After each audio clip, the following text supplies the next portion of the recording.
Hello, this is Johnny Cycles, and welcome to a Commander Update. For this article, I'm going to update you on my mono red Dragon Tribal deck with Inferno of the Star Mounts. We just had Tarkir Dragonstorm released, and there's a whole bunch of new dragons and dragon themed spells and cards that we could consider to put into the deck. I've also found some older cards over the past couple months that I think fit the deck really well. Um, if you haven't already, be sure to check out cyclesgaming.com in the Commander section where I talk about this deck. I'll link it in the article and below on YouTube. The origin of this deck is I want my 9-year-old son to play Magic with me, so he really likes dragons. No surprise there, since I love dragons. And so I built him this mono red dragon deck. And the idea was this deck is going to be good for beginners. It has a lot of power and a lot of synergy, but it's also just play a land, play a dragon up the curve, starting with as early as turn 2, really, but probably turn 4, and just attack in the air with big old dragons. So in a way, it's a very simple deck, but as I talk about in that article, it's got some really cool synergies and some complexities that you may not see right away. Um, and I'm trying to stay true to that. I'm not tweaking the mana base. I'm not trying to go all crazy with some 2 or 3 card combos. I'm just trying to make the deck a little bit better with some of these new dragons. Generally speaking, what the changes are that I've lowered the curve of the dragons and increased some of the dragon support cards. So let's just jump right to it. I think I changed about 13 total cards. So I took out 5 creatures and put 7 in. Magnetic Hellkite. If you've been following me watching Modern or my Pioneer decks, then you know I love this card. 4/5 flyer for 4. It's great. Not overpowered and undercosted. Slightly overpowered, slightly undercosted. Its ability is a thing of beauty in both Modern and Pioneer, and also Commander, where there's so many utility lands. So this gives us a way to answer some of those problematic lands that our opponents will be playing, even if we are not. Mordant Dragon. This is an old one that I found. The first old one I have found. I think I just overlooked it in my collection. 6 mana versus 7 mana for the Shivan Hellkite. Shivan Hellkite, if we get to untap with it, will probably win us the game or close to it. So it's really hard for me to want to just cut the Shivan Hellkite, but man, 7 mana is a lot. And 6 mana, when it deals combat damage, it can also take out a creature, so it does a fair impression. At least it can take out one of the biggest creatures our opponent has, and it has fire breathing. So I want to try out Mordant Dragon. I can see us cutting Mordant Dragon for something more efficient as it gets printed. Nogi Draco Zealot. So I first found this card. It's a Game Night free promo card was when it was originally printed, and I discovered it when I was writing about Earthshaker Giant. I'm like, man, this is a great card. It's even so good it could be our commander. Legendary, makes our dragons cost less, can become a dragon. And I haven't gotten a chance to see it in action, and lo and behold, they just reprinted it in one of the Tarkir Dragonstorm precons. But still, I think it's a great fit for our deck. It's everything we want. On the curve, 3 mana. It's a respectable body and as a 3/3, makes our dragons cheaper, and then it itself can be a threat. Parapet Thrasher. This is one of the new dragons from the Commander Precon. I think I took out Horde Smelter Dragon for this. This is again cheaper, 4 mana. Granted, the body's not as impressive at 4/3, but we get a lot of flexibility with anytime one of our dragons deals combat damage to an opponent, we get to choose one of these 3 that hasn't already been chosen. So we get the destroy target artifact that comes with Horde Smelter Dragon. Even though it should be noted that Horde Smelter Dragon can destroy an artifact without attacking, which can be relevant with something like Ensnaring Bridge. But also a little bit of card draw. So I think this is going to be all around a better card. Lower to the curve, like I said. Sarkhan Dragon Ascendant, another card I played a lot in Modern. Love it. Another potential commander for the deck. At 2 mana, it can ramp us. We should always have a dragon in hand if we do have a turn 2 Sarkhan. Later in the game, those treasures will never go unused or unwanted. And then he can become a must-answer threat over the course of a game. We just keep playing dragons. Soon he'll be 5/5, 6/6, 7/7, and our opponent will have to answer him. Stormscale Scion.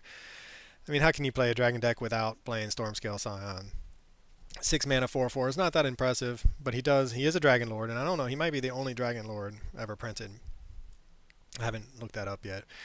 It comes with Storm, which is pretty cool, especially because Storm Scale, I guess, is what they originally decided to call the mechanic scale of which mechanics will ever see play in Standard again. because Storm was the one that would never see play in Standard. Lo and behold, here it is in Standard. Anyway, I don't see us getting too many dragons out of this unless there's some kind of like, I don't know, we attack, our opponent kills a dragon, or counters a dragon in the first main phase. Second main phase, we get two dragons. Or maybe we play Mox, Jasper, and then this. So we might get two dragons, an additional copy of this guy. But either way, sweet dragon, sweet art. It seems like an auto include in a dragon tribal deck. Terror of the Peaks, man, I have to apologize to Terror of the Peaks. What a great card.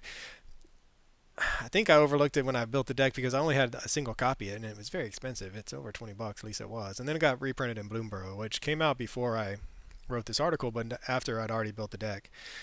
And so I hadn't either opened my copy. I have a couple copies from Bloomburrow. I either hadn't opened them or just hadn't made it into my brain space that, hey, I have these copies now. I should find room for it. But Ward before Ward was a thing, man. Dragons need Ward. I keep saying it. This one has it. Also, it gives us some serious reach. Like, if our opponent does stick that ensnaring bridge and we don't have an answer for it, we can just play dragons and burn their face with Terror of the Peaks out. So really a powerful card. These are the cards I took out, man. Shivan Dragon, the OG Dragon. Kind of makes me sad, but 6 mana for 4/5/5. It's just, there's so many better dragons out there right now. Same with Two-Headed Dragon. Another powerful dragon, but just outclassed at this point. Shivan Hellkite, I already talked about. Udvara Hellkite. 8 mana for a 6/6 is great. With all that text is great, but it's a lot of mana.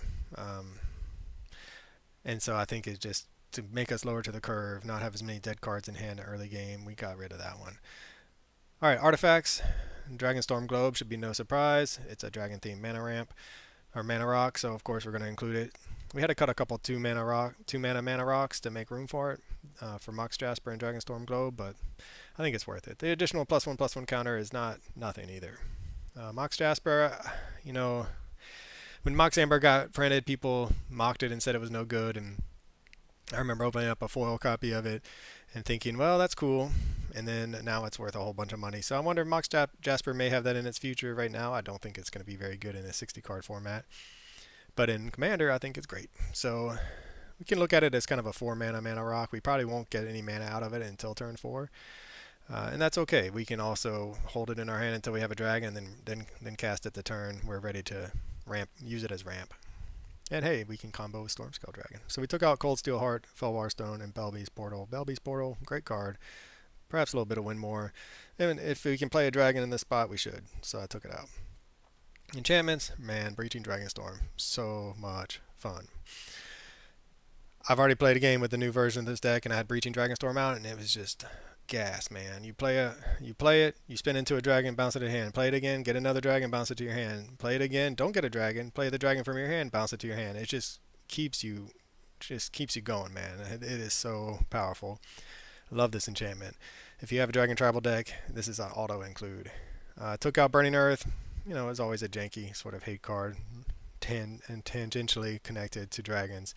There and back again. My son likes Lord of the Rings, and so do I, so this was an auto include for us, but in reality it's not that synergistic with our deck. Yeah, it's great to get Smog, but 5 mana is a lot for all that stuff, and we can just play better dragons at this point. Sorceries, Channel Dragonfire, pretty unimpressive. 1 mana, 2 damage to any target. Alright, we'll take it. The Harmonize, it's unlikely we'll use it, but there may be times when we really want to. We should be able to get to it pretty easy with the dragons we're playing, although we'd much rather be attacking with them, I'm sure. Molten Exile, I think, is better. 4 damage to target creature or player. And we can cast it at instant speed pretty easily, I think.